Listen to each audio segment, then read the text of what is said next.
Oh, Hello, everyone, and welcome back to Firelink Podcast, episode number 33 for Wednesday, August 21st, 2024. My name is Marty Saliba, as always, joined by Casey Wosu. Jesse Galena joining us. Hello, Jesse. And of course, hey. producer Eric, who's probably already upset at me because I told him I was going to start speaking as soon as I saw myself, even if we weren't ready yet.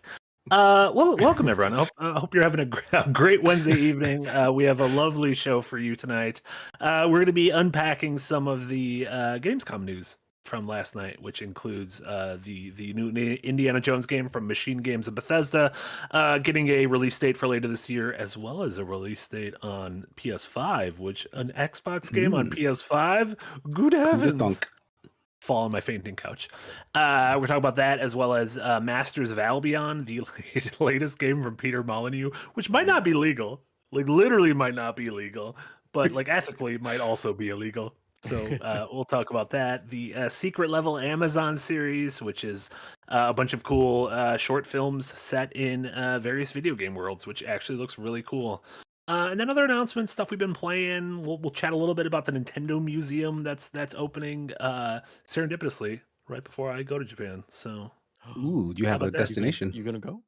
I did Yeah. not. I did not plan on going to Kyoto, but I might now.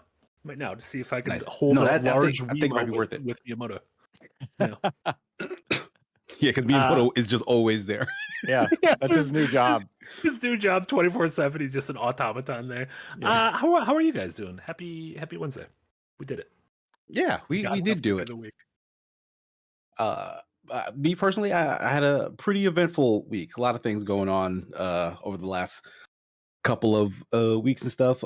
My child, my son, my star boy, he flew back to Chicago this past weekend after celebrating his birthday on the 14th, and then my fiance's birthday was literally yesterday. So I am broke. There's that. So Is Starboy speaking at the DNC? Because the DNC, 4 nights in a Yeah. row, downtown Chicago, United Center. Can we expect Starboy tonight or tomorrow? he's doing security, so just make sure everyone's safe. A lot of pat downs. A lot of pat Yeah, downs. lots of taekwondo kicks to any rabble rousers out there. That's his duty. Yeah, I'm tired of stuff. My mother-in-law also just left like earlier today, so like she was here for a lot of that stuff. So I am wiped. I apologize if I'm incoherent for the rest of this. No, I appreciate that. That's what most of these podcasts are. That's why we have Jesse here, who has definitely not just gotten out of several hours of streaming and several hours of recording previous to that, and is Yep. really fresh for the podcast. Yeah, I haven't been in this chair since I woke up. That's definitely not how today has gone at all. You're gonna stand up at some point. You're like, your skin is just gonna stick to it, and you're gonna hear that Oh, noise God. as you're like, it's like a car seat on a hot summer day. Oh yeah. But it's fine. We have so many good things to talk about. We've been watching things. We've been eating things. I want everyone to do their homework on what is the single best item in the chip aisle at the store. We'll come back to that at the end of the episode. But everyone right now, I want you to think about, because I've had a very long argument about what is the single best item in the chip aisle at the store. If you're British and you're gonna be like, "Oi, that's crisps," you can leave. I don't want you here. It's Tally Wigglers. I don't want you. If you're asking about Tally Wigglers, we need you out of here. We need you out of here. You know what a chip aisle is. You know what a chip aisle is. You don't have to say anything. You know what place has a probably incredible chip aisle? The Nintendo Museum that's opening up on Like October 2nd. microchips, like computer chips. Probably microchips. That's Yeah, a you did it. great chip aisle. You did it. Damn it. There was a much better transition. I fumbled it. So there was a Nintendo Direct this week, and everyone was like, "Oh, could this be the new No, it's a Nintendo Direct on the Nintendo Museum that had previously been announced that is opening soon on October 2nd in Kyoto, Japan, in the same on the same land that the old Nintendo factory was, where for the past 120 years they've been making cards and all sorts of strange physical games, and are now obviously using that to commemorate their long and storied history. And so the 15-minute-ish direct was Miyamoto walking through the museum and showing different things like a giant historical historical exhibit that is like the history of Nintendo games, starting with the NES and Super Famicom, and walking all the way through to the Switch and everything. A lot of cool things there, like their exhibits for their pre-game projects, which included weird things like an in-house batting machine, so like an in-house thing that throws balls at you, as well as like a baby carriage. Yeah, they made a lot of weird toys that I was very shocked to see. They had just a straight up realistic rifle in that case. Yeah, they did. I was like, what was this about, Nintendo? I don't understand how the baby carriage is considered a toy, because it seems like baby carriage. Was it for a baby doll, maybe? What if the second the baby left the carriage, that Mario crying from Yoshi's Island started playing, like, and you're like, oh, my baby's not here anymore. Little baby alarm. All sorts of baby alarms. Yeah, and then you're gonna have a Nintendo restaurant, all sorts of like interactive exhibits, including like those sort of indoor batting cages where you kind of hit like ping pong balls. These exhibits where you try to get through like an iconic level or challenge in a Nintendo game using a giant controller that requires multiple people to play, which seems cool. So fun. That looks like fun. Like I feel like that I've seen that before. Like it's some weird sort of event thing. Like someone just had like a big ass oversized controller for you to like do. I feel like I've watched a game show that did that. So it's crazy that Nintendo not only copied that, but they went, we're gonna put a big ass N64 controller here and just see. It was already a cumbersome controller. Yeah. And like, how do we hit the Z trigger? Someone was holding up the front and the back. Yeah, it looks like a fucking bazooka during World War II that like two people need to man in order to like hit their Wii bowling. There's not a lot to say about this other than I think this is cool. Obviously, I'm a Nintendo fan, so I think this is cool. But I just think this kind of fun celebration of such an iconic thing in video games is something I would love to see more. And we got a little bit of it, like Seattle actually. I don't know if you guys are gonna be going there, but Seattle has like a kind of like a technology and pop culture museum that regularly has different video game tinged exhibits. Like and sometimes they revolve around PAX, so they'll have like the history of indie games or like the history of Xbox, like full exhibits at this museum, and it's a really cool place. Cool. San Francisco had Sony had this like idea to open a chain of malls shortly after the turn of the millennium, and they would be like Sony centric malls that would include like spaces of the future. And so this was like the PlayStation mall that all of their like launch parties and things would be like Kojima would be there when Metal Gear Solid 2 launched and like that kind of thing. And sadly it failed. And it just became a very boring mall by the time I moved to San Francisco. It still had a cool movie theater with an IMAX though. So, but I want more of that. Yeah, like I wanted to say, because this whole thing just brought to my mind, like I don't feel like there's any other like major billion-dollar corporation that could pull off sort of this is a museum to us that doesn't feel icky, that doesn't feel self absorbed. Like it's literally like Nintendo is a company that, despite all of our gripes with them, and probably because of their lack of, like, they hold on to their past so strongly. Like they really do cherish and revere their roots and like their philosophy. Like we've seen the Apples of the world, the Microsoft of the world, like whatever their core statements were at their inception and all the innovation and stuff that they've done since then. Like we've seen them today kind of become shells of what they once were, just in just seeking more monetary gains. Nintendo somehow has held on to that early days feeling of, we just want to make stuff for the family. Yeah. Like however we get that done. And like they just have 100 years of doing exactly that, which makes them having a museum that looks at them doing exactly that so endearing. And like I don't think there's anyone else who could do that kind of shit. Disney had that, but Disney also has we know all the gross stuff Disney does. And I'm sure Nintendo does gross stuff, because any company that size undoubtedly is like, I'm sure some workers are mistreated and underpaid. Yeah, and that's what I'm getting at, right? Because like when Nintendo does gross stuff, it feels like your old, like your grandfather, your great grandfather, who just says something really homophobic. You're like, really like off the cuff at Thanksgiving, and you're like, how? Yeah, like everything else is fine. Like you're such a loving person, but like, could you just we're gonna get so much money when he dies. Like, let's just roll with it. Let's just roll with it. Like that, like Nintendo feels like they're just a little racist on the weekends. Yeah. But outside of that, great. A couple folks in chat mentioned Lego, which might be the closest thing to Nintendo in terms of no one that's a good call. Hates. There's no negative press around Lego other than why are these so expensive, which is my only negative. You can make that same argument with Nintendo for sure. Yeah, with everything, I guess. Yeah, just kind of a neat thing. I don't know. I still like that Nintendo is does something unexpected in a way that I feel like PlayStation and Xbox and honestly most other people in the game space, I can kind of predict what they are doing. But Nintendo is still like the weird wild card to the point where I know definitely not me, but I know Jesse had predicted that the Switch 2 would be revealed for like several years in a row. And I know it definitely wasn't me. But I know Jesse was like, you were adamant. You're like, this is going to be it. I heard some stuff. And I was always like, no. Reach and it was definitely you. I will reach in through cyberspace. No, Jesse was the one person for the last several years, whenever we were like, this is definitely coming, Jesse was like, I don't think that's true. And you were the only one that continued to be right for several years. Yes. Yeah. I have a 5-year streak. I don't know if you heard. Jeff Keighley said this is the 10th anniversary of the Game Awards, and he said we're going to be showing a little bit of the future of gaming. So what do we think? Switch 2?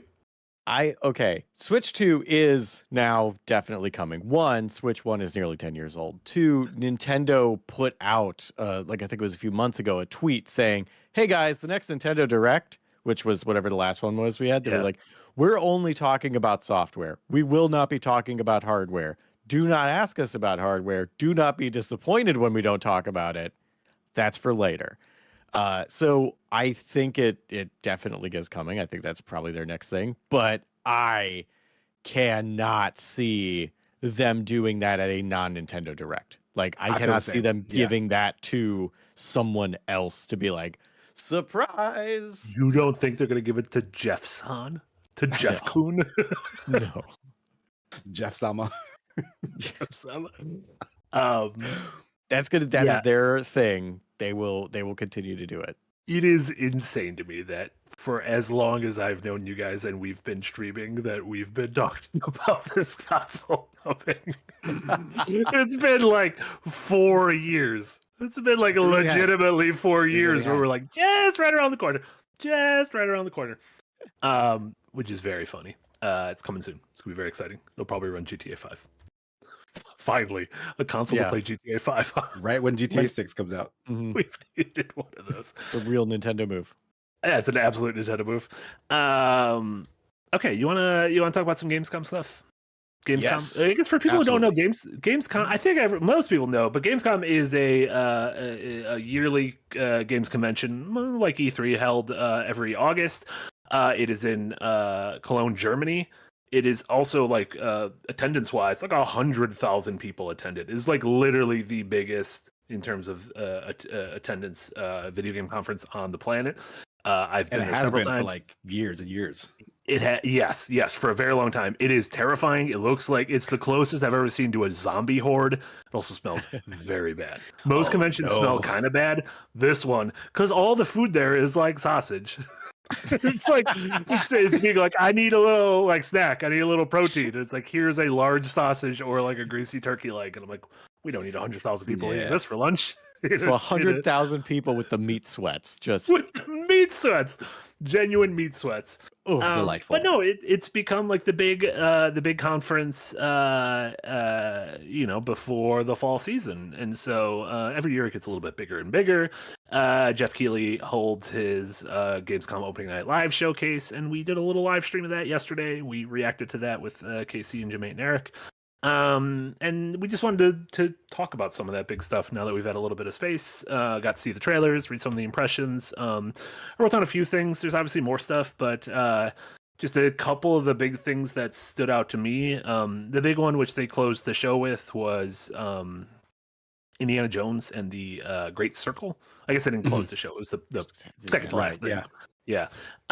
So Indiana Jones and the Great Circle, which is the upcoming game from Microsoft and Machine Games and Bethesda, it got a release date of December 9th this year, which I'm legally obligated to say is one day after Jamate's birthday. So future HBD Jamate. So congrats. And yeah, so Is it's that coming why out he on. called himself Jamate? Because of the ape? Oh no, Is it? I don't December know. mate. It's so close to being. It's too coincidental. 7. So yeah, that's coming out December 9th, and a lot of the but coming out December 9th on Xbox and PC. One of the big announcements was it's coming next year in spring on PlayStation. So it is one of the many games, along with Sea of Thieves and whatnot, that is making the jump from being an Xbox exclusive to a multi-platform game. But there was also a bunch of hands-on impressions of it, and the game sounds kind of incredible and is now like one of my most anticipated. Like, I was excited because I was like, I like Wolfenstein, and so I'm excited to see what this team does next. I like Indiana Jones, so that sounds cool. I was a little turned off by the first person perspective, just because it seems like if you're putting me in the shoes of one of the most like famous fictional characters of the last like 50 years, why can I not see them? But hearing about a lot of this and knowing that, so Machine Games, which did the Wolfenstein games, they were formed from a bunch of the leads of Starbreeze, who did the Chronicles of Riddick game, which is like one of the coolest A, movie tie-ins, and B, like first-person non-shooters. Like, there is shooting, but it does cool things it with does the a first-person lot. perspective. Yeah. Yeah. Like getting like prison fights and shit. Yeah, really cool immersive stuff, puzzle solving, sort of an Stealth. open-ended adventure. Yeah. And all of the sort of impressions said that this game is like that, which sounds really cool. And honestly, some of the stuff, especially like you have a camera and you can take pictures of things and learn about stuff, kind of sounds a little bit like Metroid Prime. This might be a secret Metroid Prime-like, which I don't know if you could say about an Indiana Jones game, but it sounds really cool. I mean, it needed to follow some sort of blueprint, right? Sure, yeah. And Indiana Jones isn't like, you can't just kill, like, he kills people, but he doesn't kill a ton of people every movie. He needs to do something else other than mass murder, right? He does a fair amount of killing. He does a fair amount of killing. Or like indirect killing where he just throws people out of things he probably shouldn't. Yeah, and we don't know if they die. They might die if they fall out of that balloon. It's their problem. Like it's in their hands after they get tossed. Exactly. He throws them off a train, and if they get stuck in the wheels of the train, well, it's out of his hands. Not on him. Train did it. Not on him. That's on the train engineer. Jesse, are you? What's your temperature like in this game? I guess what's your Indiana Jones temperature as a whole, and what's your temperature on this game? Indiana Jones, take it or leave it. It's it's a thing. It's some cool stuff. A lot of meh stuff, but whatever. You pro whip? I love whips. Whips are awesome. You could do the knock thing out of someone's hand, get across a ledge, hit a button. I love that. I've seen a video of someone literally do the thing where they use a whip on a tree branch. It connects itself like through its own centrifugal force or whatever, and they swing and then it releases. Like, that's real. Incredible. That's real world physics. Real. I don't think that's the real. video. I don't know how you would undo It's on YouTube. Science checks out Equilibrium. Science checks out Indiana Jones. Yeah, I think that's cool. Like the trailer is very cinematic, so like how the gameplay, I have no idea. Knowing it plays like Riddick, which I've heard great things about, sounds kind of cool. I don't know. I'm always skeptical to be optimistic for something that is almost exclusively like cutscene footage. Or like, it's gameplay, but it's like the gameplay that's a scripted animation of you inserting a thing into a thing. Like, that's not really how the game's gonna feel. So I feel very about saying anything good at watching a video about a thing that is not a video. Yeah, no, that checks out. But how about you? Hearing all that positive stuff is good because I want it to be good. Like, I think there's a lot of cool stuff in it, and I like that other people are excited, and I want them to have a thing to be excited about. There you go. Yeah, I think like the diehard Indiana Jones people skew slightly older than me.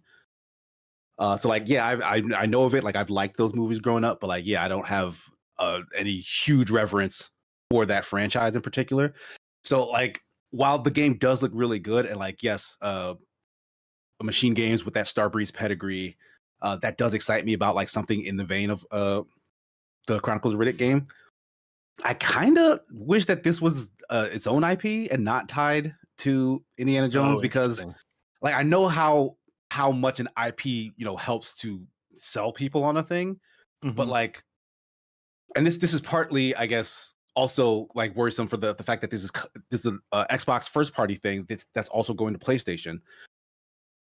It's just that, like we've been saying forever, how badly Microsoft has just been in need of their studios that they paid cash money for to just make stuff that elevates their platform and makes it like a good contender to Sony's dominance and Nintendo's dominance for that matter.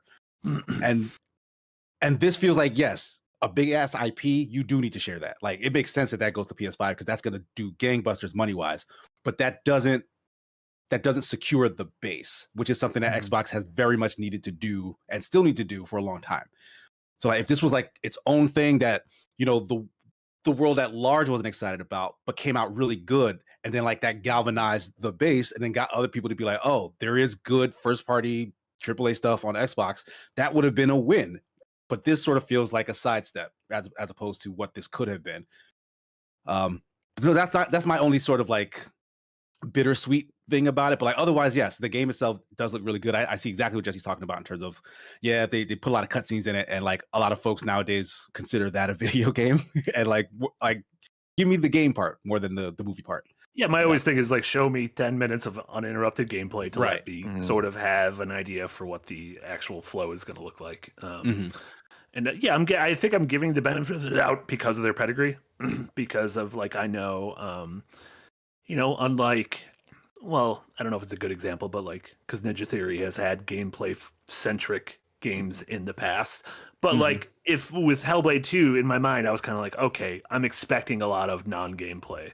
Whereas with this, I'm like, oh, I've played the Riddick games and I've played all the Wolfenstein games, and I know like these guys are gameplay centric. So, I guess cautiously optimistic that this game will also be gameplay centric, but I also I'm I think they tell good stories, and I do love the Indiana. I don't think you're too old.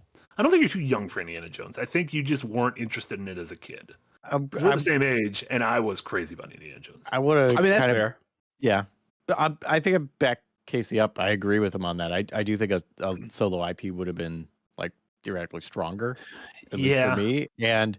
Like, I do feel like it is a little bit above, like, just not that like anyone our age or younger doesn't enjoy Indiana Jones, but I feel like it's it was pulp for like a time before that other people that were interested in that was a different generation, and like, yeah, it was already a thing looking at the past. Like it was already a nostalgic thing when it was created, and so the idea of having nostalgia for a thing that was already nostalgic is a thing that has also not had a strong 21st century.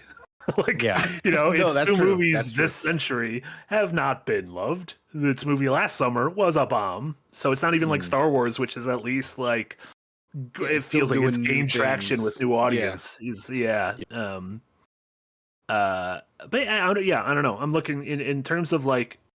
It feels like the AAA space especially is kind of shored up for the rest of the year, and it's up there in the like handful of like 5 or 6 AAA games that I'm really looking forward to this year. Alongside, with Ubisoft, we have Star Wars Outlaws coming next week, and Assassin's Creed Shadows in November. Astrobot from Sony is coming in September. For me, Metaphor ReFantazio, and then of course Slitterhead, because everyone on the street, people keep coming up to me, tears in their eyes, and say, "Sir, what's happening with the Slitterhead?" And I say, please stay away from me and my child. I'm so excited for Slitterhead. Oh, it's going to be so weird. What's going on with that Slitterhead? We only saw like that one gameplay reveal, right? Yeah, they showed a little story trailer. Different. Oh, they did. They showed a story trailer like a week ago, and let me tell you, it doesn't answer any of your questions. Doesn't answer any. Surprisingly, it's not like the more they've shown about Slitterhead, the less I understand that game. Yeah. It is funny though because an upcoming episode of the archive is on Parasite Eve, and in doing Parasite Eve, I went and replayed Parasite Eve 1, a little bit of 2, and a little bit of the Third Birthday, which was a PSP game, and that is secretly a Slitter like, because you play as Ayabrea, but your whole thing is you see someone in the battle and you're like, I'm gonna Slitter them, and then you Slitter them and you become that person. I don't know if that's the terminology in the game, is it? I think it has officially become the terminology of like to Slitter is to like see someone and be like, I'm gonna be them, and then you be them. So that's the Slitter. So I'm excited to Slitterhead now.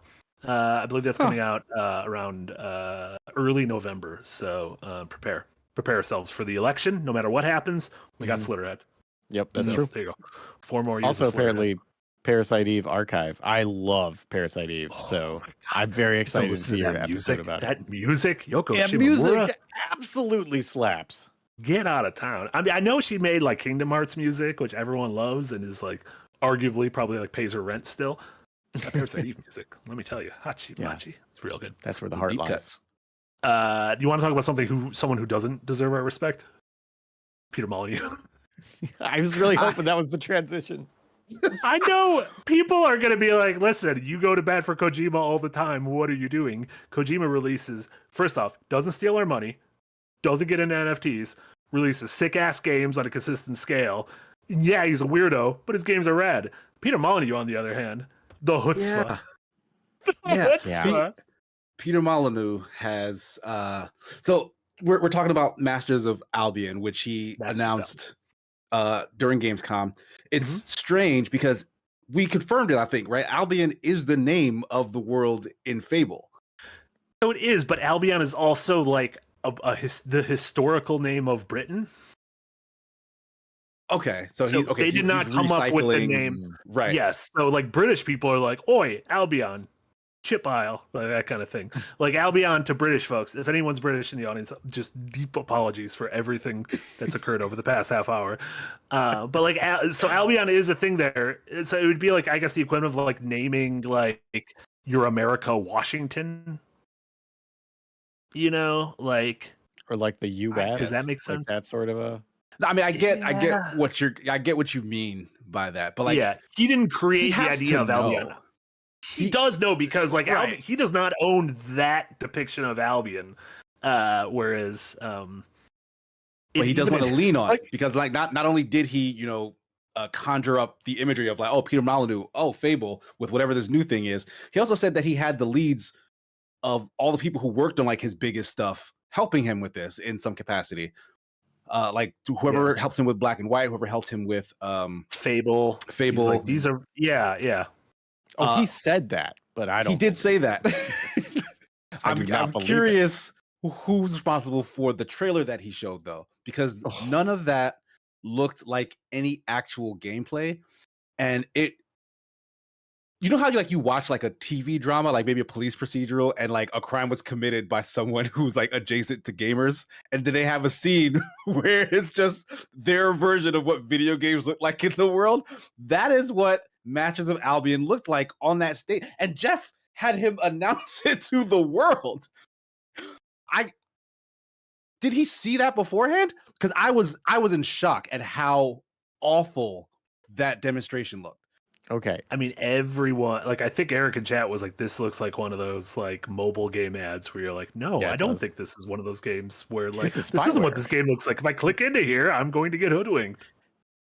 I think Jeff Keighley absolutely saw it. I also think he saw the $100,000 check that Peter Molyneux wrote to get his game on Gamescom, plus the whatever extra amount it was to get an announcement on Gamescom, and said, sounds great. You could show your all of us would be talking about it because he did say like this was self-funded by him, if I recall, right? He said he put a lot of his own money into it. I don't remember if it was completely self-funded. The interviews today have been weird because one thing he's pulling the I smoke and drink a lot, so I might die soon, so this maybe is my last game, and I'm like, that sounds like an abusive family member technique. That sounds like a dad who leaves for a while and then comes back and is like, I might be dying. And you're like, what do you have? And he's like, getting old. I'm like, well, that's not. That's just, we're all getting old. I'm not taking care of myself. Like, I need you to forgive me before I die. Which is I think a lot of forgiveness needs to be given and deserved and earned. However, it's also he's made a lot of money over the past 10, 50. Because so Peter Molyneux created things like Black and White and Fable and Populous games that like legitimately redefine genres in the 90s and the aughts. And since then has created sort of things that range from tech demos that clearly weren't real, like the Milo Connect game, where it's like, this will be a boy we will all cry with because our child is stuck in the screen, to Goddess, which is a microtransaction fueled mobile, or that was Curiosity, the microtransaction fueled mobile game where everyone clicks that was the cube at thing? a box. Yeah, everyone clicks the cube to slowly chip away at the cube, and you can pay money for bigger clicks, and whoever gets to the center of the cube gets the greatest prize in human history, and that prize was become the god in Peter Molyneux's next game, Goddess. And I believe there's been interviews with the guy who won the Curiosity game, and he's like, I became the god, and then nobody answers my emails. Just very funny. It's just very funny. That's like, hey guys, I'm God. Why is anyone talking to me? I think time ran out in terms of them figuring out what the prize was going to be by the time somebody got to the end of that queue, and they just threw shit at the wall. But what's funny is he kind of acknowledged how weird this tangent was. He kind of says like, yeah, I've been doing who knows what for the last couple. Like he says it on stage. Like he's making fun of himself for kind of being on this kind of weird out there experimental phase. And now he's acting as if this is like a return to form. Like, oh, I'm back on my God-ish. I'm gonna like it's a city it's a city builder plus God game where like you can do all these things, you can mix and match weapons, but like it was all features, right? He was saying you can do this, you can do that. But like, there's really nothing cohesive about what this experience is supposed to be. Like, what is this saying? What is this trying to accomplish, other than just being a bunch of stuff kind of thrown into a box? So like, just kind of an incoherent showing from Peter Molyneux. Yeah. I want to go over a couple super chats that came in just simply about this. Red Dwarf for the $5 dono. Thank you so much, Red Dwarf. Peter Molyneux would be a snake oil salesman in the Old West.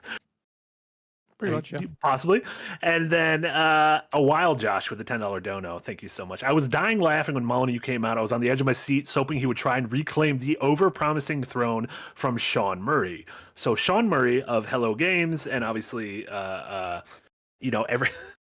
everything that happened with No Man's Sky over the last 10 years. And Sean Murray gets the comparison with Peter Molyneux a lot. Sean Murray doesn't deserve it because Sean Murray overpromised and eventually delivered. And that is a difference to me. Like Sean Murray, it felt like his excitement was coming from a genuine place of wanting to create this thing and being like, I will not stop until this thing is created. And No Man's Sky is kind of the game that they promise now. And so I feel like Sean Murray, and it took a very long time. It did. It took a very long time. So I do not think he is without fault. But I think Sean Murray, John Lee said Sean Murray put in the work. I do agree. Whereas Peter Molyneux, I feel like there is he is doing, like, even the thing of like, I'm dying soon. Like, it feels like this is going to come out, it's going to bomb, and then he's going to be like, I need to pick up a carton of milk, and we won't see him for 15 years. Which is just kind of nuts. And this is coming from someone who, my connection to Molyneux is I love the Fable trilogy on Xbox. Like those are the games I liked. All three of them. I honestly I love all three of them. I think 2 is like a top tier game of that generation. 2 is amazing. I really like 2. Yeah. 1 felt like I could see the building blocks to 2, and 3 was like, ooh, you didn't go in the right direction, but I appreciate the big old swings. Good idea in 3, yeah. Yeah, so I appreciate that, but that's where my love of Molyneux is. So I was excited to see him on stage because I like seeing little train wrecks, but that was a little train wreck. It was a little train wreck. Yeah. Also, maybe he should make a game called Little Train Wrecks, where you just make a little train and then have them wreck each other. That seems like more in the scope of like, I could see a game about little train wrecks. It sounds nice. And then Red Dwarf with a $10 dono. Thank you so much, Red Dwarf. Fun fact, Peter Molyneux started his game development career by accepting Commodore Amigas mistakenly delivered to him. He knew those computers weren't his. The most Peter Molyneux thing ever. I'm going to be honest. That kind of makes me like him a little bit more. Someone mails me something and it doesn't belong to me and it doesn't belong to one of my neighbors, I'm probably not returning it. It does little Amiga thief. Yeah, it makes his whole career trajectory make a lot more sense if that's true. Sure. Like, yeah. What if someone would have like mailed him a gun? he would have been at the 2024 Olympics out there. You would have been one of those sick ass dudes Yes. that like fired the gun where it's like, oh my god, you're an anime character. You're incredible. Yeah. That's really That's where funny. he'd be right now. If someone had sent him a gun. So there you go. Masters of Albion, a game I'd say we're going to talk about more, but there's a genuine chance we don't talk about it until this may never appear ever again, in all honesty. It could be very much vaporware. Yeah. But exciting. And then the other big story, not a ton to talk about this, but just something that I know Casey and I were excited about when they showed it was Secret Level, which is it was announced like a month or two ago and then finally really shown off. It's a Amazon Prime animated short collection by Tim Miller, who is behind Blur Studio, the CG house that makes some of the coolest video game trailers ever. Deadpool, the original Deadpool, as well as Love, Death, and Robots, which is probably the best analog to this series, is that series on Netflix, which is a bunch of short story sci-fi stories from different artists in different styles and everything. A really cool thing. So Secret Level is going to be this on Amazon, 15 episodes launching in December. But each episode's going to be set in a different video game world, including Armored Core and Mega Man and God of War and Warhammer and Sifu and Concord and the trailer and Spelunky. And the trailer looks fucking awesome. Yes, like the animation looks incredible. The games they're choosing, a couple of them, I'm like, I don't know if I care about Amazon's new world, but like Casey, we're watching with you, and it was like Mega Man and fucking Sifu. Like, these are perfect things for like short stories, and you know, in an age where it's like everything's getting a movie adaptation. Like, I have much more faith in like, tell me a cool 15-minute Mega Man story than make a 90-minute Mega Man summer blockbuster. And do it in animation. Like that is the key. Like, get out of this live action BS. These are super fantastical worlds. Animate it. Like, this is the perfect, like this hits so like so closely to just like the things I love.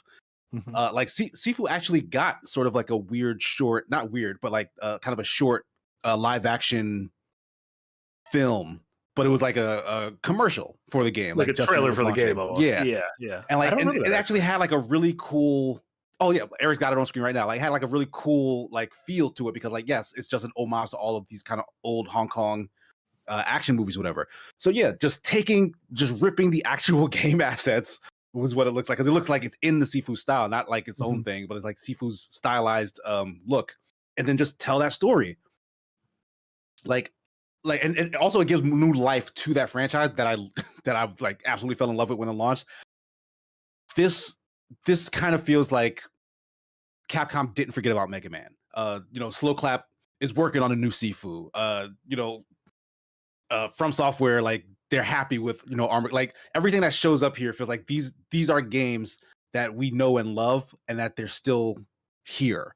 Like, they're getting their transmedia, day in the sun, even though they're short films, but like they're getting that attention and that love and care that a lot of companies, I guess, don't want to pay millions and millions and millions of dollars for. Like, this is kind of a neat little way to like get their piece of that transmedia pie.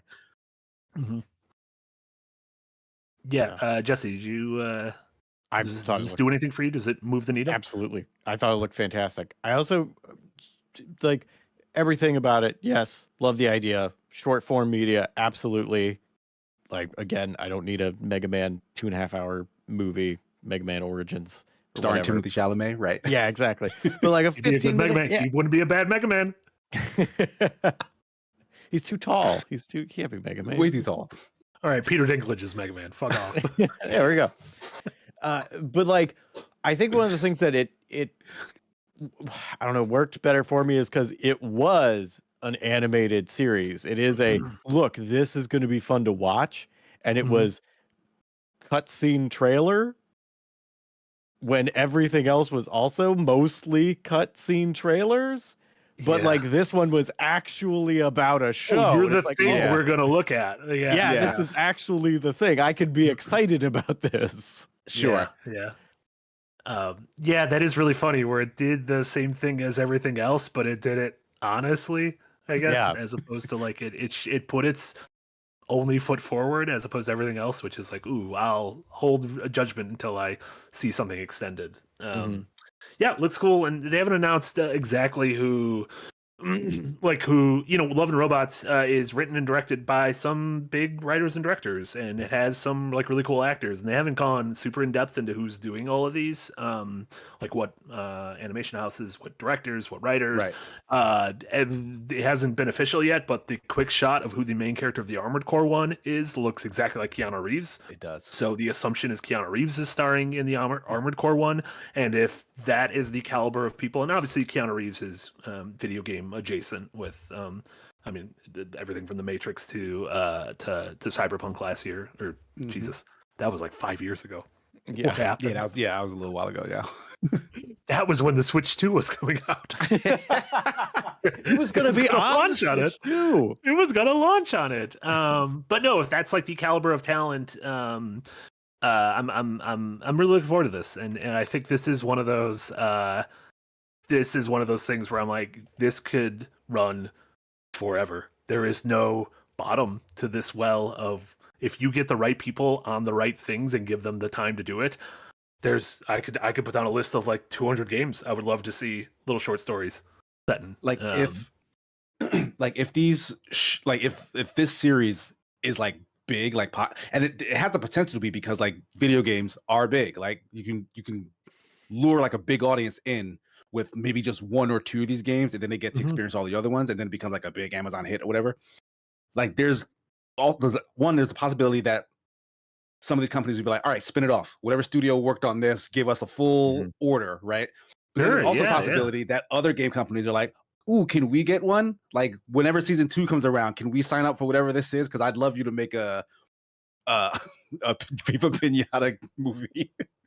I mean, we talked about Nintendo earlier. Like, Nintendo's got like a dozen properties where I'm like, I would like to see Kirby in this. I would like to see Star Fox in this. I don't know if I don't know if I trust a Star Fox movie, but like a sick ass Star Fox 10-minute like dog animated fighting.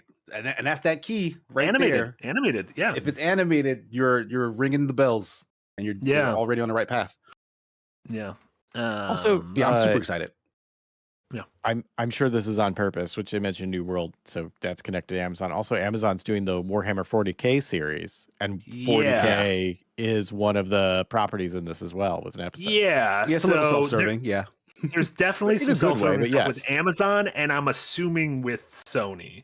I think Sony is putting some money into this, like Sony Productions, because one of the things seems to be a Concord, which again, that is a game that like the Concord is the. Ooh, did that launch today? Is that launching now? What is Did Concord launch today? I think it might. Concord is their that game narrative-based hero shooter with a retro future world. They kind of looked a little bit like Guardians of the Galaxy. I think it might be 2 days. This weekend. Okay, 2 days. If you pre-ordered it, you might be able to play it now. Okay. So there's a Concord thing, which to me makes sense because I'm like that. To me, the coolest thing about that seemed like the world and its characters.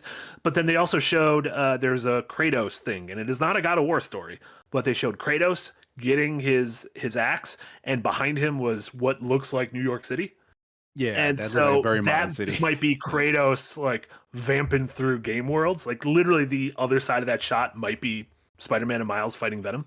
Pat Manathan, our artist, sort of like did a little Twitter goof on that, and I looked at that and I'm like, ooh, that might be right actually. And this might be Kratos like spending a few minutes like fighting with Ratchet and Clank, fighting with Nathan Drake, fighting with Jin from Ghost of Tsushima. But even if this is Spider-Man as a first-party game character, yeah. Well, like I know the game is first party, but he's showing up in like a TV/film thing. Like, is there are there not weird He rules does around not speak, and they do not refer to him as Spider-Man. So if this is like, I mean, that is literally like Madam Web was able to. They couldn't refer to the baby as Peter Parker. They couldn't say what they named the baby as, but you could have his mom. So in theory, he was in the movie because he was in utero with Emma Roberts. Yeah, we'll dig more into this. We'll dig more into this in our Emma Roberts centric podcast coming next. Utku, thank you so much for a $5 dono. Utku Fincher, David Fincher of Fight Club and Zodiac and Seven and everything, directed a Love, Death, and Robots episode. This is the same team. I am losing my mind if Fincher directs a Max Payne episode. I would adore, like, how sick would it be if you have all these directors who, instead of it being like, I'm going to spend a year and a half of my life doing a movie, being like, oh, I'll spend like a month or two doing this little short. Like, that would be sick as hell. Completely agree. And Nosk with $3 Australian. Thank you so much. I don't feel like Concord deserves a secret level. Understandable, especially for a game that isn't out yet. Yeah, it's brand new. Yeah, there was a couple things there that again feel like, but marketing. I think but hey, yeah, marketing. I mean, it worked for Cyberpunk. Yeah. Edge Runners, what came out and like actually funneled a lot of people back to the game. Yeah, honestly. And if this, as the marketing budget for those games, helps fund it for all of the games in this show series, all right, cool. Like, works. For the Spider-Man bit, Sony Pictures does do the Spider-Verse as well. So like they've got connections. They might be able to use maybe they could use that Spider-Man. Yeah. Well, and they also might just be chummy with Disney lawyers and with their lawyers and be able to bang something out. Or they'll point Disney lawyers. They're like, look, it's Peter Molyneux. He's probably trying to steal something from you. They'll go over there. Don't pay attention. Put this shit out. Put this shit out quick. Yeah, it looks very cool. That's debuting later this year in December. We'll absolutely have more of that on all of our shows. That's an entertainment. That's a video game thing. That is a 4-quadrant entertainment piece. So excited for that. Love it. Hell yeah. Yeah. And then the last sort of just as a grab bags. Those were the 3 big announcements that I kind of pulled out. There's a bunch of other little ones. There was the Black Ops 6 demo, which looked really cool and felt more. It did look good. Yeah.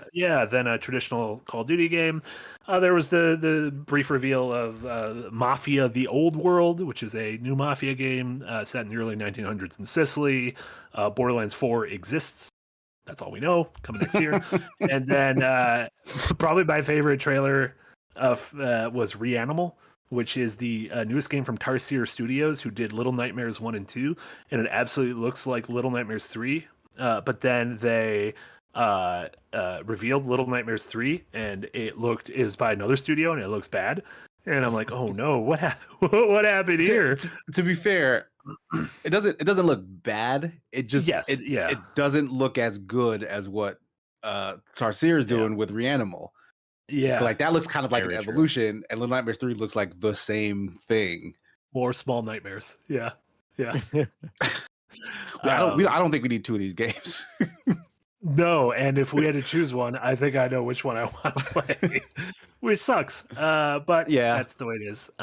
Anything from those or anything else at the show that stood out to you? Like, I don't know, like, is Call of Duty moving the needle for you guys at all? I'm gonna try. I skipped over that, to be honest. When I was watching the video, I was like, "Oh, this is the Call of Duty one." Scrub. Okay, here we go. And that's fine and that's fair. But the fact that this one will launch day and date on Game Pass has. Like, I don't have to buy into it. And apparently you can download just the campaign as opposed to however, like, just whatever 200 megabyte gigabyte thing that they're going to do. So I'll probably try and give it a shot because it's been a while since I played through Call of Duty, and it did look cool and fun. Like, it was like some of the spycraft stuff that you mentioned reminded me a lot of like Perfect Dark missions. Mm-hmm. So like, yeah, I'll jump in there, see what's going on with that.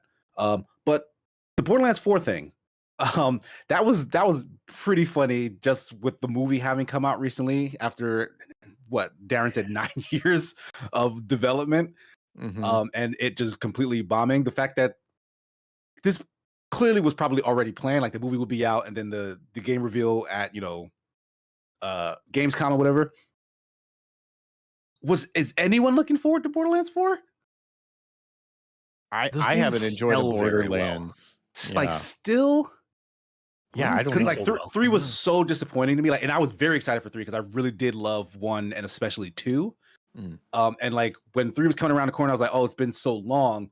But like this formula definitely works today because Destiny was still a thing. And if they can just inject kind of an updated, world and some mechanics and stuff to this in their universe, like I could really get into that. And they played it very, very safe. And then they kind of did the same thing again with Wonderlands, where like all they really did was put a fresh coat of paint on it and then have all their lame jokes be about like Dungeons and Dragons as opposed to Mad Max or whatever Borderlands is based on nowadays. Yeah. And like, again, it just felt very safe and samey. Like the magical powers and stuff were just grenades, for example, in that world. Like if they're going to go ahead and do a 4, I'm worried that it's going to be more of the same. And Gearbox really has not been able to break out with anything outside of Borderlands, like since their inception. So yeah, it felt very much like it was funny after the Fallout Amazon series premiered. My big thing was Microsoft is so fucking dumb for not having a new Fallout game to reveal right now. To be like, look, we're working on a new Fallout game because that entire team is working on Elder Scrolls 6. Okay, everyone keeps talking about something. I mean, yeah, it's not on the radar, but that is their most current Fallout game, and they've released new things for it, and there are a lot of people playing it. I think they gave it for free via Amazon Prime. Like people just have it. They did, and my bias are showing by being like, if it's live service, I kind of just like gloss over. Check out. That's a me thing. Yeah. That's a me thing, and that is not obviously money in the industry shows that I am in the minority there. However, I think Gearbox in their mind was like, this movie's going to be huge, and then a week and a half later we're going to reveal the new game and people are going to lose their goddamn minds. It'd be like if after The Last of Us premiered there was a Last of Us 3 reveal and everyone's like, oh my god, it's happening. Yeah. And the movie came out and everyone's like, this is an affront to God. Like this is bad. How did you waste so much money on this? After all this time, did they really think that though? Like they weren't worried? Yeah. Yeah, I mean, I'm sure they knew going into it. And the problem is with all of this stuff. I mean, we're in the media. We know you plan this stuff months, years in advance. Like, we'll drop the trailer at this Gamescom because that's the closest thing to when we have the movie scheduled to release. So like when they start doing reshoots and start getting feedback and it's like, oh no, people hate this and everything. Yeah. Right. Yeah. It's like, well, this is already set. Like, yeah. This game has been in production for a while. This is not like someone made a goof earlier of like, oh, this seems like damage control. Like it's far more boring than that. Like these things are just set in stone way in advance. Like it's just not that exciting of like, quick, put together this trailer. Because that's also not how quickly you can put together a trailer like this. I think the Borderlands catch. I do not think the movie hurt the Borderlands IP too much, in my opinion. Yeah, I think if they have a game that can capture that excitement and spirit of Borderlands 2 again, which again, everyone forget, like Borderlands 2 was a giant hit, like literally one of the biggest games of that generation. I went to a midnight release for Borderlands 2. Like it was a big deal. Huge. Wow. Granted, games and online games and co-op looter shooters and everything were in a very different place 12 years ago, 13 years ago, whenever that was. But I don't, even though I'm not super interested in Borderlands, I'm not willing to bet against this game. Because if they do it right, it could be a massive hit. Yeah, it is the train, the truck. What is it? The engine that could. Little engine that could. The little train truck that could. Yeah, the little jalopy. The little jalopy. Red Dwarf with a $5 dono. Thank you so much, Red Dwarf. I am looking forward to Borderlands 4, even if it is a morbid curiosity. Yeah, and I don't think any of the like Tiny Tina pre-sequel, anything like that, has been capital B bad. It is just nothing has hit the heights, understandably immense highs of Borderlands 2. So yeah, it'll be exciting to see if they're able to do that next year. And I think a big part of that too is that they helped shape that genre. Like they didn't start it, but they helped shape it. Yeah. And now we have 10, 15 years of people doing that. So them doing what they did, just, okay, we've already seen this. We've seen it better. We've seen it evolve. Like, you've got to come out with something different. Yeah, that's a good point. It's almost like how in 2016 when Doom came back and you're like, well, you haven't done anything in a while, but you are Doom. So we'll give you a chance. Like, I'm not saying this game's going to reinvent the franchise like Doom did, but like Doom 2016 did. But I mean, I think that was its opportunity to do that. And they just played it. That's the thing. They just played it safe. And some people were happy with that. With 3? Like it did enough. Like that, like them wrestling on the Lords. I'm worried that they are too scared to do it because Borderlands is all they have. Like it's all they got. Every other project that they have tried to put out, they got Duke Nukem. Exactly. Exactly. They got Colonial Marines. Every other thing that they've tried to put out has just landed with a wet thud. Well, Battleborn. Battleborn. Exactly. This is exactly what I'm getting at. Like they can't afford they can't afford to F up Borderlands to that degree, right? So like they must be so timid working on that, being like, all right, well, whoever bought the last one, we just need them to buy this again. And I feel like that audience would shrink if you just keep getting the same thing. But what do I know?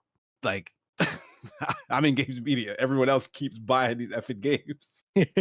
We're big idiots. We don't know what's going on.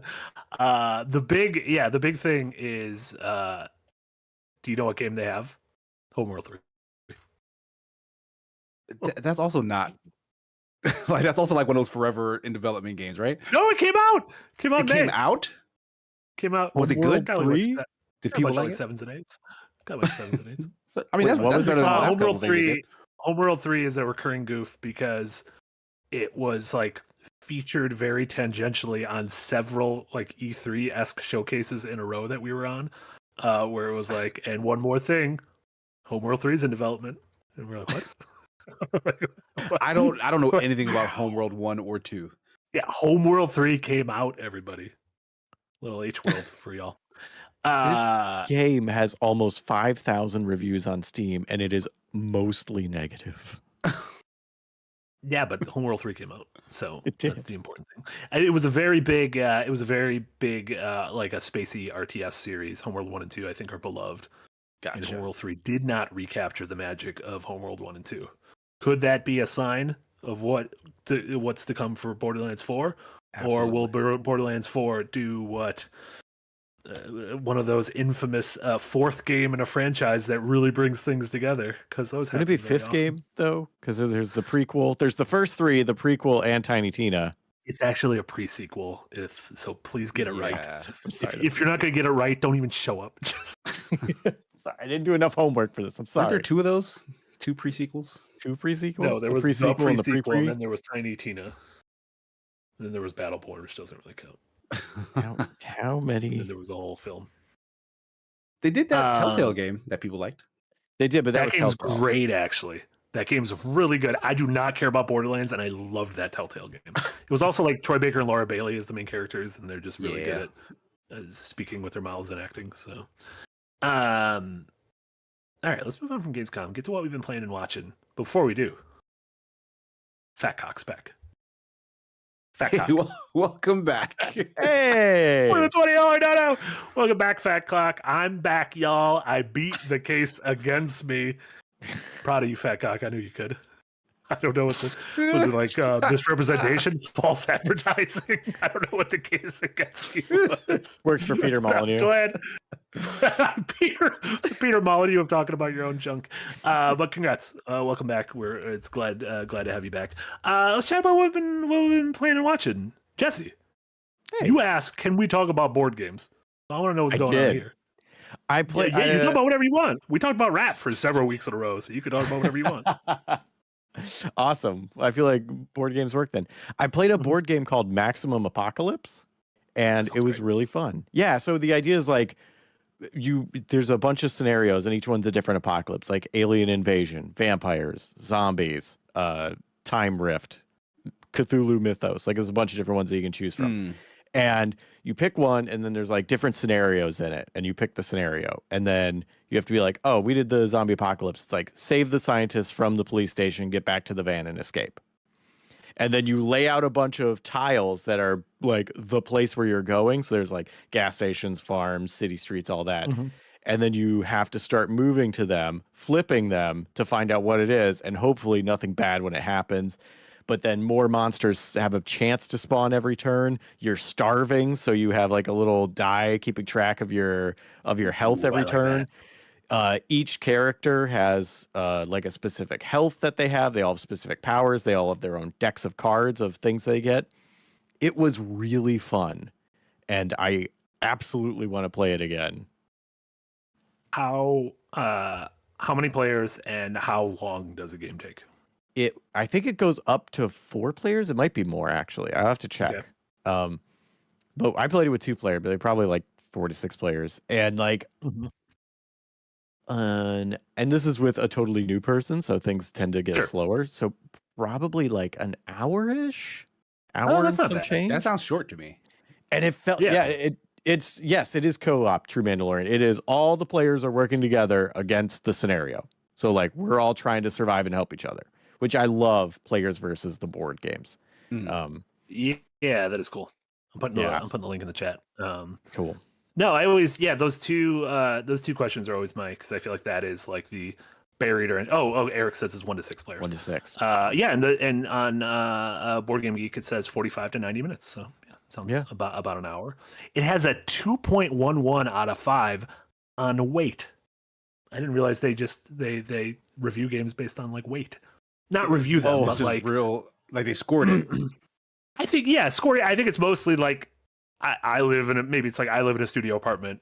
What is this game feasible for me, or is this like a big chunker? Okay, so the legendary, the friend I had the legendary box, which is like a bunch of stuff together. It was a big honking box, and there was a bunch of dead space in it. Like it was not. It worked. Like yes, everything's in here. Like there was so many copies of Dead Space in it. But like there was just a lot of empty space that it's like this could have been designed to be more together. Sure. And they were like, this is the design we want. So that probably a fair critique. Okay. I mean, like if you're someone who plays like a lot of board games, you don't want a box to just take up a ton of space on your shelf. You're right. You have other games to put there. Another shelf over here. It should be economical space wise. So that's a good metric, I think. Mousecatcher says it's a complexity rating, I believe, and I put my mouse over the weight rating, and it says complexity rating. Oh, that's a community rating for how difficult the game is to understand. Why are you calling that weight? Why don't you call it complexity? Because why don't you just call it complexity? 2.1 is really good then, because it is pretty simple to understand. There's a really good action economy of like you get 4 actions. Do whatever you want with them. But like each thing you do is just one action. So it's very easy to know what you can do in a turn. Ooh, I love that. Also, I like you talking about action economy. That's like real good. Oh my gosh, I'll talk that's about like a real, that's just like a real good, like that term has good mouthfeel. It does. It's one of my favorite terms in gaming. And like one of the most important things. Do you think you and Jack are going to talk about action economy next weekend at PAX West at your panel on Sunday evening? Shit, is that I hope we do. Yeah, it's next week. Next weekend. It's not this weekend. That's next weekend. We got to get on a plane. Casey, I hope you're free that weekend because you're there. Yeah. You best start believing in ghost stories because you're in one. I hope someone asks about action economies. I do hope someone asks about action economies because I will. I'll be in the audience. I will ask you guys about action economies. Wait, we need a plant just in case nobody else asks questions. I'll send. Do you have like somewhere where I can send in questions? Like, I got one about weight versus complexity and action economy. And my first one is, well, you should not judge a game based on weight if it's actually on complexity. Those are 2 different things. And then action economy. Hell yeah. Anything else? Anything else that you've been? That was the most exciting thing. So I'm gonna go with that. Oh, I have been watching the Chucky series on Peacock. Oh yeah, I watched the first season of that. I enjoyed it. I'm like 5 episodes in. I am liking it. It's like 3 seasons long. Like it's like complete. Yeah, I feel like it has a very dedicated fan base. People love that little doll just going around and fucking people up. Yeah, he is. I don't know if it's complete yet. And like, I think it's the same. I was mentioning this to somebody. I think it's the same like lore since kind of around the first movie. And like, I don't think they've like gone back and like retconned anything. Yeah, and like it's amazing to out. see something last that long with a creator that's like still excited to tell stories in this, still has interesting things to say about that world and these characters, and like isn't just like that's a reboot. Now we're doing this. Like there's callbacks to things that happened in previous movies from a while ago. Yeah, that's super interesting. Like, yeah, there's never been a Chucky reboot, right? There is a Child's Play reboot, but that is actually completely different because I believe the studio that owns the rights to the name Child's Play, which was the first 3 Chucky movies, kept the rights to the name, where the Chucky person kept the rights to like everything else. Yeah, kept the rights to the name Chucky and like the imagery and stuff. And so that's why the Chucky movies from the 4th one on are called Chucky versus Child's Play. Its consistent continuity makes it the One Piece of small doll horror films. That's very true. Oda-san said that he was inspired by the Chucky continuity when creating the Adventures of One Piece. The mom from Married with Children is going to be on One Piece season 2. Old Peggy Bundy. That's who that is. I saw that picture and was like, she looks familiar. She also looks exactly like the character they want her to play. Yeah, she was also Leela in what's it called? She voiced Futurama. Leela in Futurama, the one-eyed Leela. Oh yeah, Katie Sagal. Yeah. Oh, I didn't put that together. I always read the name and I know her voice. I've never put that together. That's the same person. As we're all aware, so I don't even need to explain to you guys, but she was in several flashbacks on Lost. She was a paramour of John Locke, but John Locke's obsession with his father obviously drove a wedge between them. So, yeah, as we all know. I didn't even need to say that. I don't even know why I said that. We all know that. Nice. I feel like we should have started with this. Casey, you played some Wukong. To be honest, we're an hour and 15 minutes of this show, and I feel like we should have... people are asking who's... Wait... do you remember who the character Katie Seagal's playing? She's playing Dr. Kureha. Oh, like, that's the one that people wanted Jamie Lee Curtis to play, but Jamie Lee Curtis couldn't play. Yeah. Okay, Jamie Lee Curtis would have been a good pick, but also she's like a weeb or weeb adjacent. One of her kids is like I think her kids is like a big weeb or something. There you go. But no, like the casting looks great, and they've been really good at the casting for that show. I'm so excited for it. Okay, we're deleting everything beforehand. Casey, you got a chance to play Wukong, which I did. It debuted to incredible numbers. It is has the second most peak concurrence in Steam history after PUBG of any game ever. Over 2 million. A lot of that is the game is doing gangbusters in China, where the game is developed. But the game is obviously a massive hit. So you played a little bit of Wukong. What do you think? Yeah, I want to say I played like maybe 2-3 hours of the opening tutorial. So the tutorial's not like there's like an opening section that's like you can't die and like tons of cinematics and stuff. Like it's really cool looking, but you don't get to do much and they don't really tell you much. But then almost right after that, they kind of just go play, like go out in this world or whatever. It is fairly linear. It's Souls-likey in terms of like its structure and skeleton, but it feels more like the Ninja Team ones, like what's the one that just came out? And okay. Rise of the Ronin.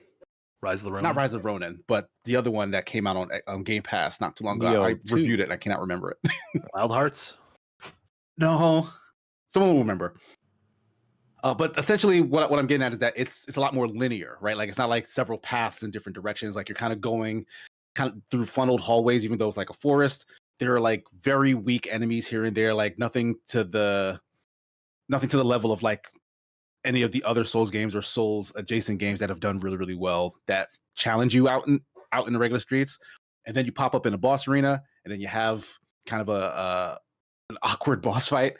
And all in all, I'm not liking what I'm playing of Wukong right now, and I'm very skeptical of those numbers. I don't know why, but the fact like you were bringing up the point that like it's like this really huge hit in China, whatnot. Like China generally doesn't like video games. They kind of limit, I guess, like the amount of exposure like a lot of people get to just big budget video games and stuff. So like it's weird that this would have this level of like explosive popularity. But I know, it's based on like Chinese mythology, but it's the story as old as time. Like it's Goku, it's Dragon Ball, right? Yeah. Monkey That's like King, making all that I don't jazz. know what the American equivalent. It'd be like if we all were like really stoked about like who's the guy Paul Bunyan and Babe the Blue Ox. Yeah, but if all Americans were like, fuck yeah, a Babe the Blue Ox adaptation. Oh, it's a Tom Sawyer movie. Yeah. Okay, so a couple things. Wolong was the name of that game. Wolong, yes, Wolong. Understandably, Wolong and Wukong sound very similar. Yeah, like and that. Yeah, like it pushed the other one out of my brain. And this is a big so China's big on games, but they haven't been big on AAA single player. Right. Yeah, they're like kind of mobile PC live servicey. Yeah, and the fact that this is developed by Game Science, which is a studio that I believe it is a Chinese studio that I think has like worked in partnership with the like almost like the Chinese government has like given this the seal of approval as a game. So I think that is part of the reason why in those 2 million plus concurrents, some analysts were saying that, the game, like literally 90% of this might be China, which still means 200,000 people plus are playing, non-Chinese players are playing this on Steam, which for a single player game is phenomenal. Like, that is phenomenal numbers. This game absolutely does absolute gangbusters. But that's just one of the things. But you're a little underwhelmed by it. Yeah, I'm kind of lukewarm on it, like for a couple of reasons. Like one is it is doing a lot of what we were just talking about, and how like a lot of the game does kind of feel like cinematics. Like when you're doing some of these boss fights, like you'll get the enemy to a certain amount of health, and then like they'll just do a bunch of jumping and fighting automatically and stuff. The bosses aren't like the Souls-like games, and the relationships to their bosses is like super important in that's how you kind of learn the mechanics as they're taught to you over the course of the game. One, you don't have a lot of options at the start, and they also don't. It does seem like there's some depth there, but they don't explain much of it to you. Like there's a lot of terminology in the menus when like you unlock a skill that says, "Oh, you'll be able to do this once you've absorbed a focus point." And then after you've like, while you're in the middle of a combo, press this button while a focus point is absorbed, and then you'll do a blah, blah, blah, blah attack. And when you have the blah, blah, blah attack, then all right, this is one mechanic that links to a second mechanic and a third mechanic, but nothing in the game has told me about even the first one yet, let alone the second and third. So the fact that I'm able to unlock this stuff and I can do it, nothing in the game has shown me how. And like, there's a couple of things in the game that feel like I just don't understand how to use it yet. And like, it's too early for me to feel that lost with the game's mechanics, because like I play a lot of these games. So like there's certain languages that should kind of just translate. And one that I think that and it might just be me needing to get used to it, but like a lot of Souls games are very deliberate in terms of their attack animations. Like you swing the sword, you commit to swinging that sword, and that's a known entity. Like you can't just roll at any time. But the opposite is true for like more, stylistic action games where, you're in the middle of a bunch of combos, but as soon as you see someone swing at you, you have the opportunity to just dodge or parry or something. This game uses the language of a spectacle fighter, but then the mechanics of a Souls-like game. So like you'll press one or two buttons and Wukong goes swinging. Like he's doing all sorts of flips and twirls or whatever. And you are stuck. Like the enemy will decide, I'm going to tank all this and swing at you, and you cannot do anything. You have, other than your normal attacks, you have your heavy attacks, and the heavy attack acts more like a stance. Whereas rather than you press that button and you do a stronger, slower attack, you instead pull the staff behind you, and then the next attack you do, or after a short while, you will do a heavy attack. And like the time it takes between when you press that button and then the next thing happens is wild. It just doesn't feel good. Yeah. And so I'm getting to a lot of fights, especially boss fights, because that's mostly what the game has, where like I'm getting killed because like I feel like I don't have control over my character rather than I'm Yeah. going in there and I'm seeing what the boss pattern is and like, yes, it's kicking my ass, but then like I know what I'm doing wrong. Like, no, this feels like a lot of mashing and then a lot of cheap deaths because I could have sworn I was done swinging my freaking staff all over the place, but like I wasn't able to actually roll because the animation hadn't quite finished yet. Yeah. And like like every like and like I said, I only played like maybe 2-3 hours. I want to say I fought already like maybe 5-6 bosses. Jeez. And none of those fights were fun. Like I did not necessarily enjoy any one of those boss encounters. And like that doesn't bode well for this sort of game. Because like it's gonna be all bosses from that point forward, I'm assuming. Yeah, it's funny. The obviously this has become, we don't need to dig into it. This has become a dumb like culture war lightning rod game, kind of like how Stellar Blade was a couple months ago, which is I've the seen least some, interesting thing about the game. I don't know how or And- why, like, but yeah, I don't know. because the internet's fucking stupid and was a mistake. But no, from people I know who like you are like hardcore, like into combat systems in games, in spectacle fighters and souls likes and action games and stuff. I'm hearing a lot of the same thing of like the visual like pomp and everything of the game is really impressive, but like It looks boiling great. down, it you could tell that. So this is Game Science's not only first like AAA game, I think it's only their third game, and I think the previous two were kind of like free to play MMOs. And so you can kind of tell that there's not that same level of what a Team Ninja or Ninja Theory or FromSoft or Platinum has done, where it feels like they've been kind of building upon their philosophy or their mechanics and everything, and you get to a point where like you're like, oh, this is this like refined combat system. This does kind of feel like this is their first time. It's really pretty. Does this work? And it seems like it's not as refined as some of those aforementioned ones. Yeah. I wonder if that like is even what's. Oh, go ahead. no, I'm sorry, go ahead. I was saying, what if that's part of what's making it appealing to the non-Souls players? Which shocking Is it for like everybody casual? Yeah. here at Second Wind that there are people that don't just obsess over Dark Souls. Good No one heavens. not anyone on this call, but like there are Good some people heavens. that don't enjoy those. Yeah. And that maybe having sort of that, seeing that thing that looks kind of like that language, but plays different in a way that they like more, that doesn't hearken to those types of languages of gameplay, is appealing. Yeah, that's a good point. Yeah, like Yeah. it's like it's a version of that for me.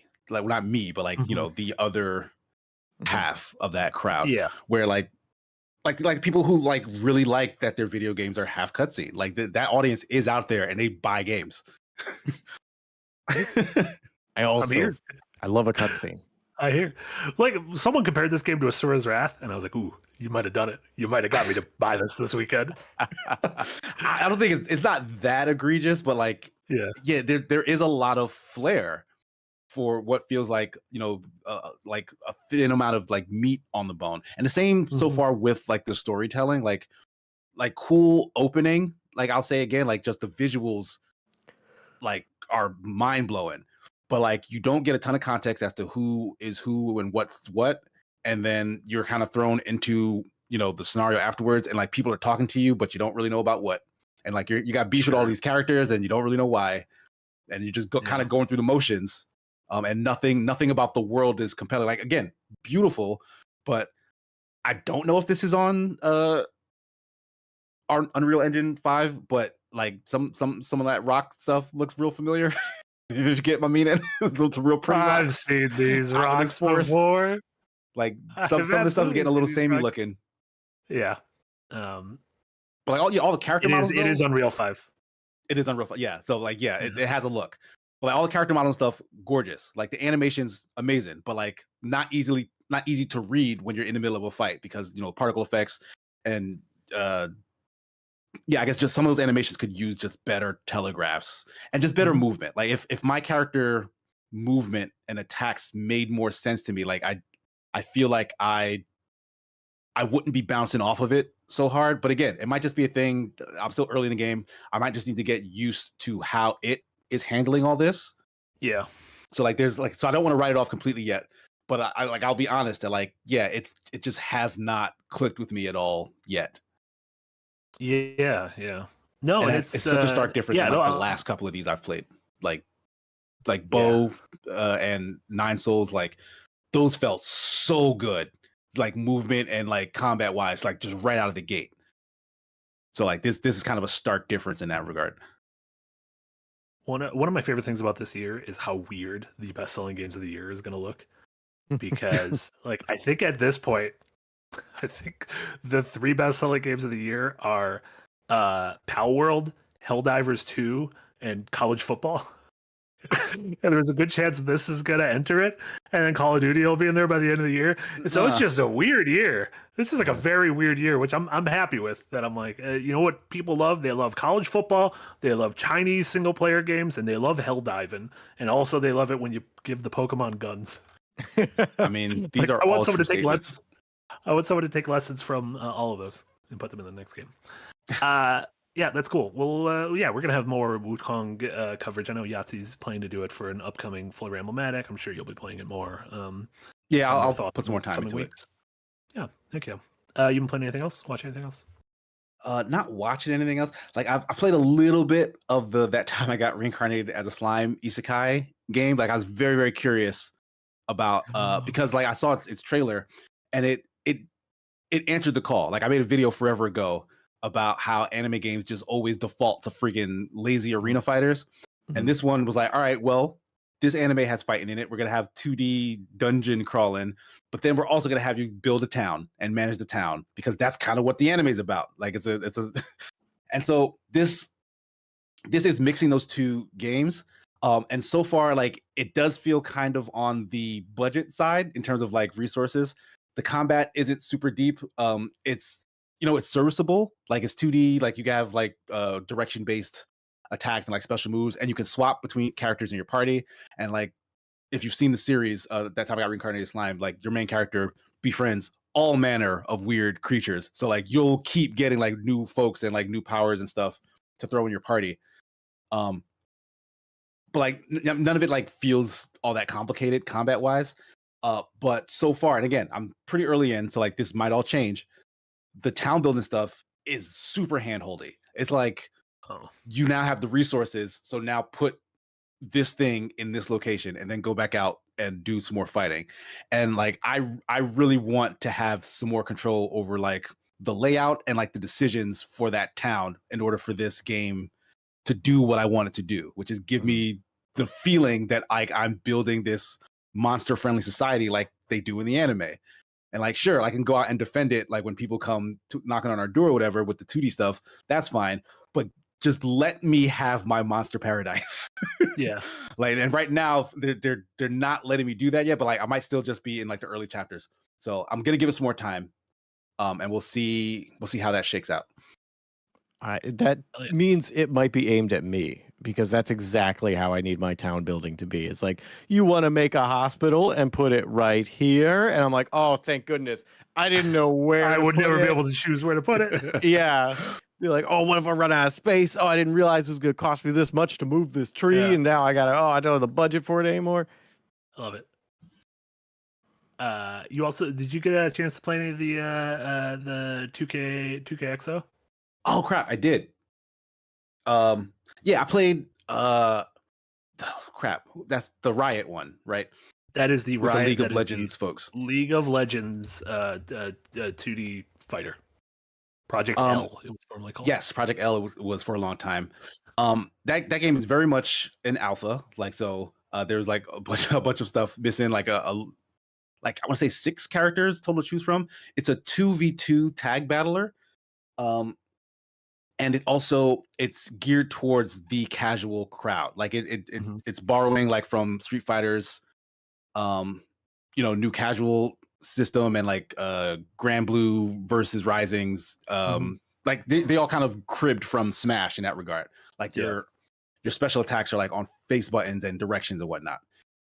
It also, you can choose not to use it, but I think the default style uses auto combos. So like I at first glance it feels very casual, like maybe too casual in that regard, that like all your combos are really just one button over and over again, and then like they Yeah. end in like big supers and whatnot.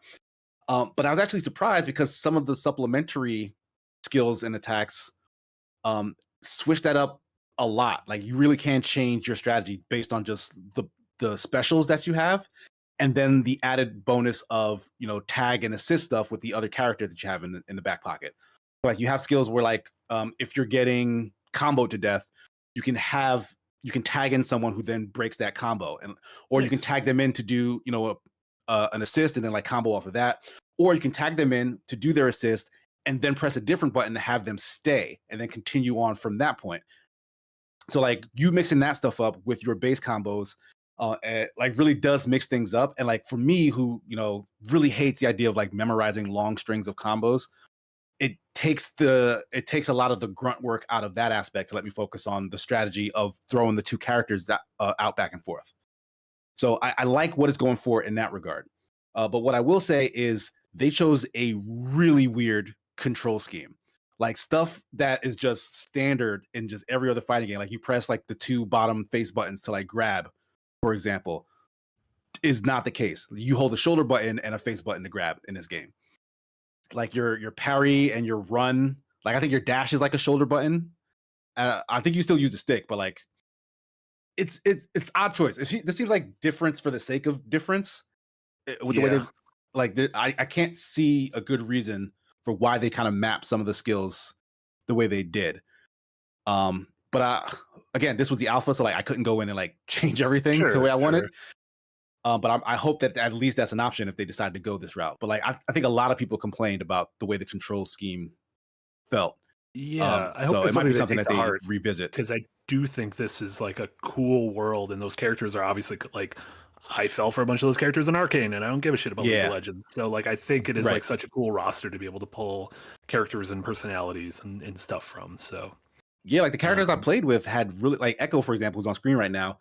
Like I don't know anything about Echo, but he does weird time shift stuff. So like one of his specials will launch an attack where he has an after image behind him, and then at whatever point you can just go back to that first attack. So like you can do like half a combo and then revert back to that last hit to then follow up, continue the that's cool. Yeah, that's like pretty neat. Yeah, it's really sick. And like there are other characters who have like weird sort of outside the box specific mechanics stuff too. Yeah, like the samurai guy there, like he can throw out like a gust of wind, which does nothing until he does a second attack that when it connects with that turns it into a tornado. So like you can kind of make that this threat that you don't have to do anything with until you want to do something Yeah. Do you think the Imagine Dragons are going to be in this game? Absolutely. Oh my god, that's the boss, Master Hand. It's just all of the Imagine Dragons. You Master Dragons. Master Dragons.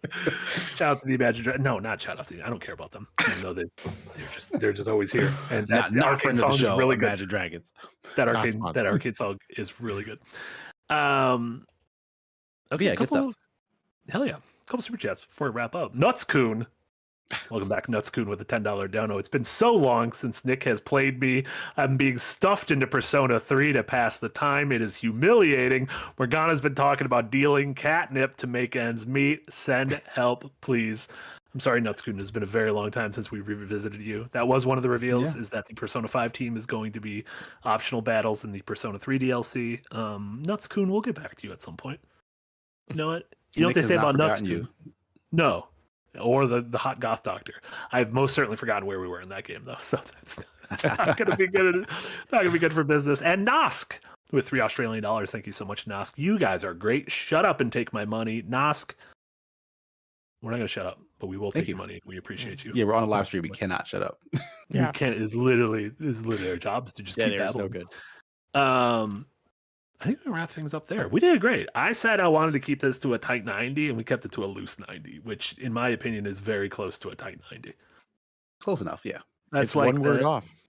Yeah, it's only one word off. Yeah, that'll do it for us. Jesse, what do you got going on? What should folks check out? Aside from obviously your appearance in Seattle next weekend, if yes. if you're gonna be at PAX or you're debating where to go to PAX West next weekend, that's how that sentence is supposed to go. You should come. Casey, myself, a bunch of other people are going to be there. Jack and I are going to do a panel Sunday night at, I believe, 7 o'clock. Very excited. It's about RPGs. So excited. Rexicon Jesse on all the social platforms, and you check me out there. And then Adventure is Nigh. The season 2, episode 1 starts this Saturday Hell for the remasters. Freaking stoked. And there's a bunch of Adventures Nigh plushies that are now available for pre-order. Oh my god! So yeah, check out Shark Robot. We got a lot of new stuff in the store right now. Jack got all 4 plushies in hand, gave them the Jack seal of approval, and then shipped them out to you guys. And I don't know if they've reached their homes yet, but I'm excited for you guys. They have not gotten here yet. No. And he shared pictures in the chat. If you in Discord, they were just hanging out. Pictures. Yeah, including awesome. one. Yeah, and Gabarella with his cat Biscuit. Aw, Catarella. It's adorable. I don't know why I said Catarella. She's literally a cat. That is the character. Yeah, and definitely if you're in Seattle for PAX, definitely go to that panel. And I think the team's gonna be hanging out afterwards, so like it'll be a great chance. Obviously, you'll be able to see them on the show floor, working and juking and jiving and stuff. But it'll be a great chance to meet everyone. Yeah. There you go. Casey, what about you? I don't have any pending videos in the near future, but like Jesse said, check out Adventures Nice stuff. That is a lie. That is a lie. It's a lie. You have a video tomorrow. Do I? Oh, the discussion. Okay, yeah. Sorry. Yeah, I edited the thing. Yeah, check it out tomorrow. I got to started a thing.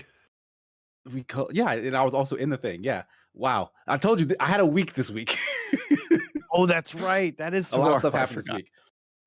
But yeah, Jamaica and I had a discussion about a preview that we got to go see on Splitgate 2. So go see our thoughts when that video drops tomorrow. It's a fun little casual talk. We're planning on maybe doing more stuff like that as we get to see like more stuff to get like more timely info out to you folks. Almost like quick hit casual impressions of things, where instead of it being like, well, we got to wait 2 weeks for a fully Ramblomatic or a week until one of us can play the game and review it, have it be like, hey, we got to play the first few hours of this thing. Here's like a chill 15-minute conversation on the thing. So right. So yeah, we hope you guys are going to be into this. Like we'll try a couple of them. Like we'll experiment with the format.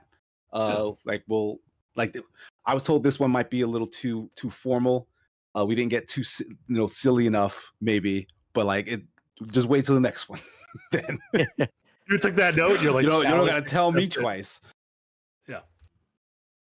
But yeah, check that out. Outside of that, follow me at SimaGears9. My Twitter right now does not belong to me; it belongs to my fiance because her birthday was this past weekend, so I turned it into a Kia Stan account. So she'll be joining me this Friday for our wedding streams. Just me and her for the foreseeable future. And we're going to be starting Undertale. I've not played it ever before. I'm going to be driving, and Kia's going to be helping. But people seem to really love that game, so come explore it with us. And please don't backseat drive too badly, because I feel like that's coming. No, Casey, how could you? You're supposed to go the pacifist route. Yeah, just the worst. I think that's it. Hell yeah. And then tomorrow we have the regular streams. Casey and I will be live at 7 p.m. Central tomorrow for more Devil May Cry. I believe Jack and I are doing more Elden Ring 1 p.m. tomorrow. And then the usual stuff, Design Delve on Friday, and then all the stuff next week. The back half of next week / the beginning of the following week will obviously be a little strange, since so much of the team, including the two of you and Jack and Nick and Omar and Jesse Schwab and everyone, are going to be in Seattle. But we have some fun streams planned for you next week, including some stuff we've been teasing, including Yahtzee, playing a bunch of puzzle games for Yahtzee tries, including word puzzle games. And then I'm forcing Jamate to show me World of Warcraft, because there's new World of Warcraft stuff next week. And I'm like, I want you to take me to that world and explain why everyone's so angry here. Why they crafting so much war?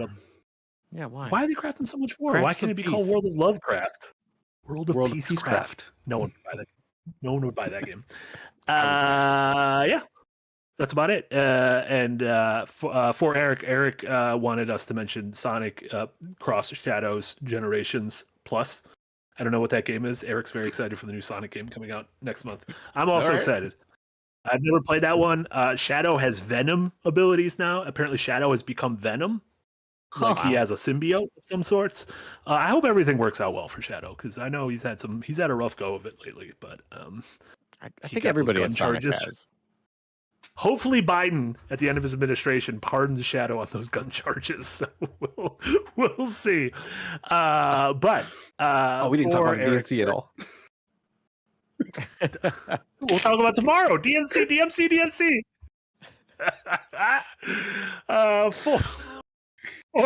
For Casey, for Jesse, and for Eric, this was Marty. Thank you all so much. Wait, I lied. Oh no, did I read all the super chats? I think you did. Maybe. Oh yeah, good shot, but take my money. Sorry, I did. Yeah, you did. I had a really good ending until I said wait. And then we're there. Thanks everyone. This was Firelink episode number 33. You're all wonderful. You're all great, and we'll see you all tomorrow. Bye everyone. Bye. Bye.